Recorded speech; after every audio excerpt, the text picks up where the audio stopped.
और शहर में एक अंतर है, भारत का विकास, भारत की उन्नति,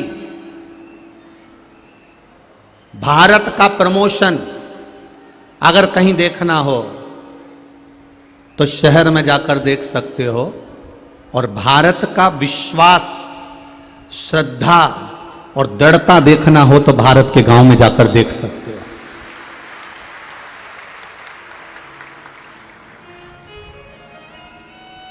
बहुत अंतर है, और उन बहुत अंतर में एक छोटा सा अंतर है।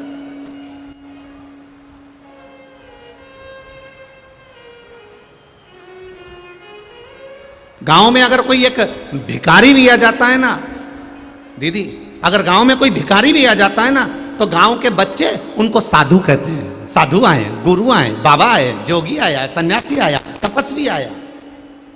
शहर और गांव का सबसे बड़ा अंतर है, गांव में अगर भिखारी भी आ जाए तो उसको साधु समझा जाता है, और शहर में अगर साधु भी आ जाए तो उसको भिखारी समझा जाता है।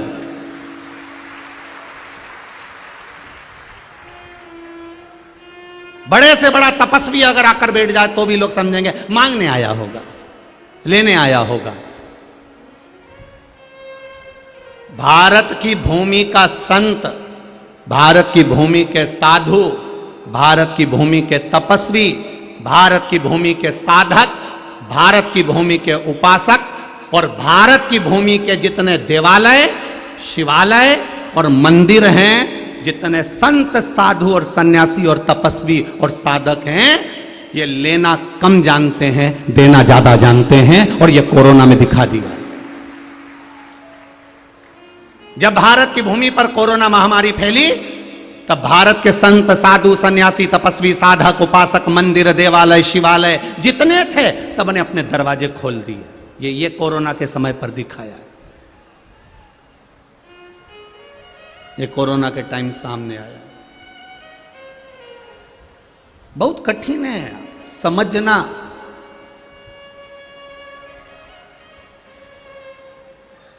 बहुत कठिन है। इस भारत की भूमि के संत, साधुओं ने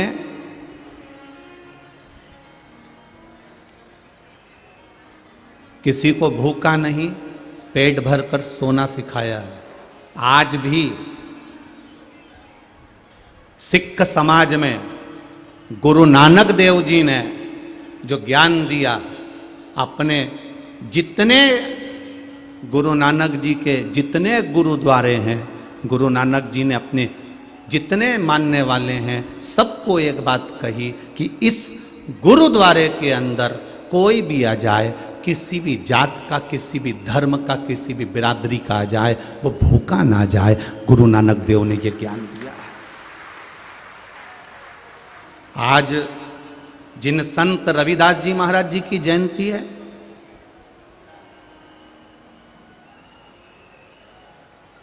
ये कोई साधारण से संत नहीं है। संत रविदास जी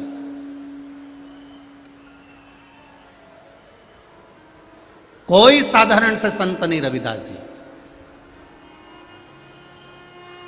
दुनिया के लोगों में एक बदलाव लाने का अगर सबसे पहला अगर कोई नियम बनाया, दुनिया में बदलाव लाने का अगर क्रम चालू करा तो संत श्री रविदास जी महाराज ने प्रारंभ करा। ये कोई साधारण से संत नहीं। मीराबाई से लोगों ने कहा तू इतनी बड़ी राजघराने की रहने वाली है, तू इतनी बड़े राजघराने की रहने वाली छत्राणी है, और तू गुरु किसको बनाई है? वो चमड़े का जूता सिलने वाले, वो चर्मकार रविदास जी को। मीराबाई ने कहा जात न पूछो साधु की, पूछ लीजिए ज्ञान, और मोल करो तलवार का, पड़ी रहन दो म्यान। हम भटक रहे हैं। रविदास जी ने भगवत भजन करा है, स्मरण करा है। हम भटक रहे हैं। ये जितने बैठे हो ना, तुम जितने बैठे हो, आज कम से कम 5 लाख के ऊपर भक्त लोग यहाँ कथा सुनने के लिए आए हैं। 5 लाख से ऊपर ही होंगे, नीचे नहीं होंगे। जितनी संख्या में आप लोग बैठे हुए और जितने लोग आस्था चैनल पर कथा सुन रहे हैं, जितने फेसबुक और यूट्यूब पर कथा सुन रहे हैं, एक बात का स्मरण कर कर देखना, आज संत रविदास जी की जयंती पर अपने मन पर हाथ रखकर देखना कि एक होटल में हम सब 7 जात का आदमी एक जगह दिखता है, पर जब घर आते हैं तो वापिस वही विचार पैदा कर लेते हैं कि हम इनसे नफरत करते हैं।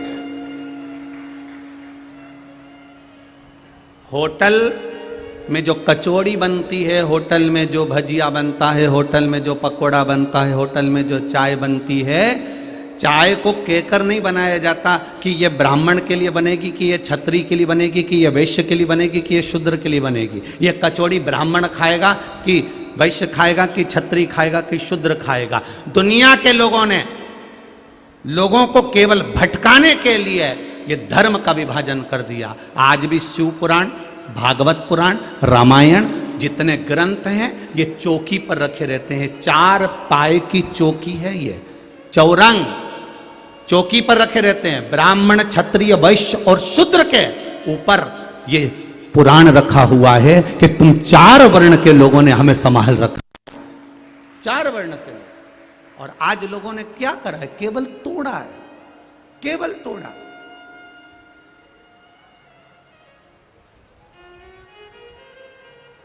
मीरा, तूने गुरु बनाया चर्मकार को, चमड़े का जूता सिलने वाले को। मीरा बाई कहती है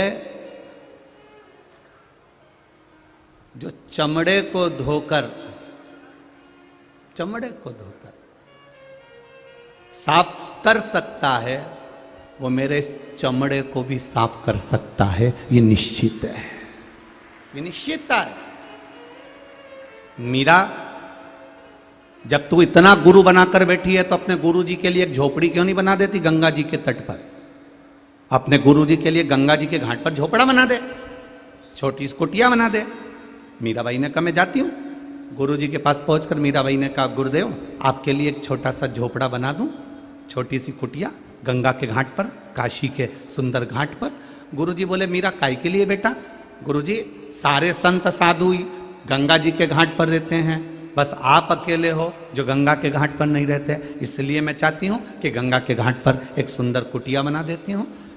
संत रविदास जी ने कहा मीरा मुझे गंगा के घाट पर जाने की जरूरत नहीं है, भजन में अगर बल है, आहों में असर होगा तो घर बैठे बुला लेंगे, तुम रूठे रहो मोहन हम तुम्हें मना लेंगे।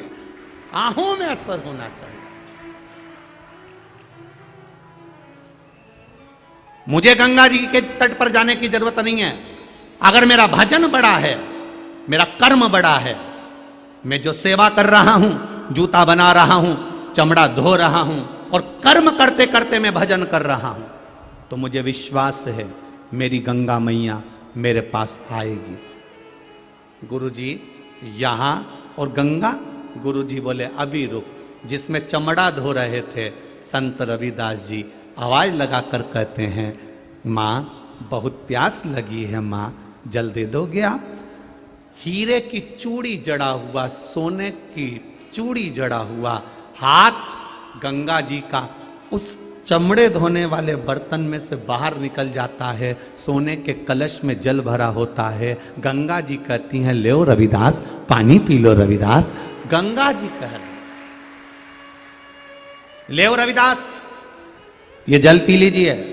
रविदास जी ने सोने का कलश लेकर जल पिया, मीरा ने जल पिया, और जब जल पिया तब मीराबाई ने गुरु रविदास जी के चरणों को प्रणाम कर कर कहा कि गंगा के तट पर गुरु और संत को जाने की जरूरत नहीं पड़ती। जो संत और गुरु भजन में डूबा रहता है, गंगा उसे ढूंढती ढूंढती वहां आ जाती है। उसको जाना नहीं है, वहां तक पहुंच। कहां ढूंढ रहे हैं हम? कहां भटक रहे हैं हम?